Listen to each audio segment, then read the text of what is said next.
Hello नमस्ते सबैजनालाई KY legacy Yuvraj YouTube च्यानलमा एकदमै धेरै स्वागत छ। आजको भिडियो चाहिँ एकदम स्पेसल हुनेवाला छ होइन, भिडियोलाई अन्तिमसम्म हेर्नु होला। आजको भिडियोमा चाहिँ मैले यो मेरो 150 पल्सर टिडी डबल डिस्क बाइक हो होइन।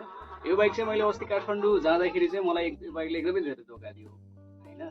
अनि यो बाइकमा के कमजोरीहरू भएको थियो, त्यस पछाडि यो बाइक मेरो बिग्रियो, के कारणले बिग्रियो होइन भन्दा पनि योभन्दा अगाडि जहाँ सर्भिसिङ गरिरहेको थिएँ त्यहाँको सर्भिसिङ गर्ने मिस्त्रीहरूले चाहिँ मेरो बाइकमा उल्टो पुल्टो गरिदिएको भएर उल्टोपाल्टो गरिदिएको भएर चाहिँ यो बाइकमा धेरै कमजोरी आयो होइन। मैले यो बाइक त्यहीँ आएर देखाउँछु। यो बाइक बनाउँदाखेरि मेरो करिब 17,000 रुपियाँ खर्च भएको छ। यो खर्च हुनुमा चाहिँ मेरो बाइक बनाउने मिस्त्री, यो बाइक सुरुमा यो बाइक सर्भिसिङ गर्दाखेरि जसले मेरो सामानहरू जे जुन ग्यारेजमा जे सामानहरू चेन्ज गर्यो त्यो सामानहरू चेन्ज गर्दाखेरि एकदमै उल्टो पुल्टो तरिकाले चेन्ज गरिदिएको भएर यो बाइकमा यति धेरै खर्च आयो। तपाईँहरूलाई यो भिडियो किन बनाइरहेको छु मैले भने तपाईँहरू पनि होसियार हुनु होला र जहाँ पाएँ त्यही चाहिँ बाइक सर्भिसिङ गर्न नदिनु होला र सर्भिसिङ गर्दाखेरि के कसरी सर्भिसिङ गरिरहेछ त्यो कुरा चाहिँ हेर्नु नबिर्सिनु होला। मेरो बाइक कस्तो हल्ला आयो क्या माथिबाट।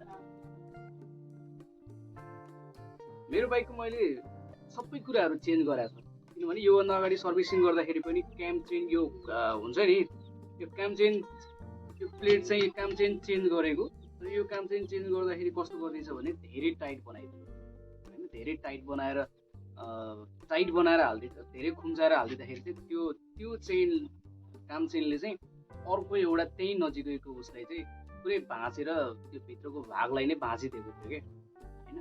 त्यो मिस्त्रीकै कमजोरी हो नि त। त्यही भएर तपाईँहरूले पनि हेर्दाखेरि मैले हाल्दाखेरि चाहिँ 900 रुपियाँ कति रुपियाँको काम चेन हालेको होइन, महँगो पनि लिएछ। तर महँगो लिँदा पनि त्यो काम चेन चाहिँ पुरै खुम्चाएर भाँचेर हाल्थ्यो। पुरै खुम्चाएर हाल्दाखेरि चाहिँ त्यहाँ भएको अर्को भाग चाहिँ काम चेन नजिकैको अर्को चाहिँ भाँचिन्छ कि पुरै। त्यस पछाडि अर्को भनेको यो सबै सामानहरू मैले यो इन्जिनै चेन्ज गरेँ होइन। बाइकको काठमाडौँ गरेर इन्जिनै चेन्ज गरेँ। यो पुरै भल्भहरू नै गाह्रै थियो, पुरै स्टार्टै नहुने भएको थियो। स्टार्ट हुनै टाइम लागेर पुरै धकल्दै आफतै परेको थियो होइन। एक गियरमा पनि अलिकति पनि पिकअपै नभएर गाह्रो भएको थियो। त्यस पछाडि भल्भहरू सबै गाह्रै छ क्या, रिङ पिस्टनहरू भल्भहरू सबै गाह्रै। त्यो किन पनि भयो भने योभन्दा अगाडि मैले जहाँ सर्भिसिङ गरेको थिएँ त्यहाँ सर्भिसिङ गर्ने मिस्त्रीले सबै कामहरू उल्टो हालिदिएछ। त्यो चेन काम चेन्ज पनि पुरै टाइट बनाएर हालिदिएछ। त्यस पछाडि अर्को के एउटा भल्भ समथिङ के हो मलाई फेरि नाम खासै याद हुन्न होइन।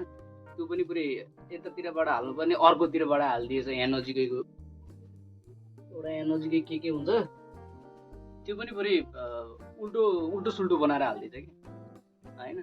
त्यो गर्दाखेरि धेरै धेरै चिजहरू गयो। अब एक त तपाईँहरू पनि अब एक त नयाँ लर्नरवाला जो हुन्छ होइन, नयाँ सिक्दै गरेको बाइक सिकेर जसले चलाइराख्नु भएको छ त्यतिखेर चाहिँ एकदम धेरै ध्यान दिनुपर्ने भनेको यो क्लचको काम चाहिँ एकदम धेरै ध्यान दिनुपर्ने रहेछ। मेरो क्लच प्लेट पनि गएको थियो। त्यस पछाडि गएर यो चेन्ज पकेटहरू पनि सबै गएको थियो होइन। प्लगहरू ग्रिप ऊ सबै गएको थियो क्या क्लच।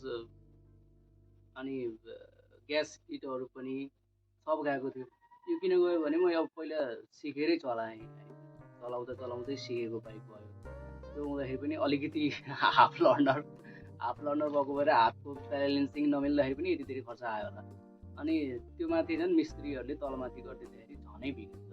तपाईँलाई यो भिडियो बनाउनुको मेन कारण के भने यदि तपाईँहरू पनि ग्यारेजमा बाइक सर्भिसिङ गर्दै हुनुहुन्छ, सर्भिसिङ गरिराख्नु भएको छ भनेपछि मिस्त्रीले के कस्तो काम गरिरहेको छ भनेर आफ्नो बाइकको हेरचाह गर्न चाहिँ नबिर्सनु होला। मैले त्यो हेरचाह नगरेकै भएर बनाइदिनु भन्यो, छोड्यो, यताउता कारिगरहरूमा गयो, तालिमहरूमा गयो, बनाउनु छोडिदियो गयो।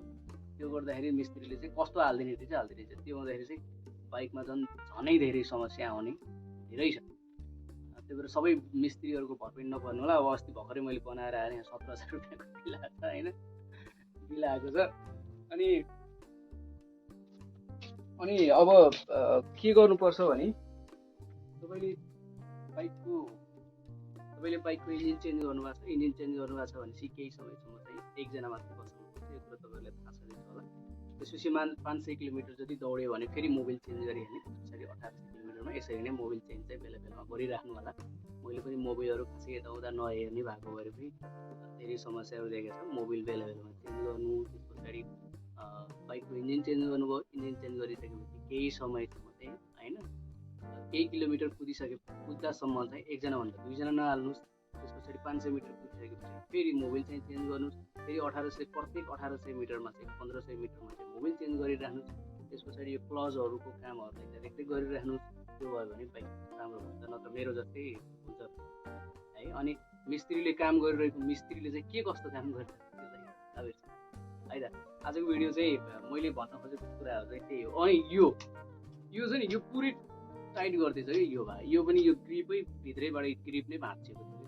यसको ग्रिपै मैले एकजनालाई हाल्न लगाएको थिएँ, उसले कस्तो हाल्दियो पुरै ग्रिपै भाँच्यो।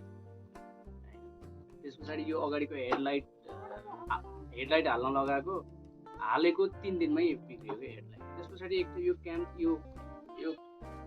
यो क्लच प्लेटहरू त्यस पछाडि तिनीहरू चेन्ज गरेको 3 दिनमै बिग्रिएको थियो। मिस्त्रीहरूले चाहिँ एकदमै लापरवाही तरिकाले चाहिँ काम गरिदिन्छ होइन। त्यो कुराहरू चाहिँ मैले देखाइदिनु होला।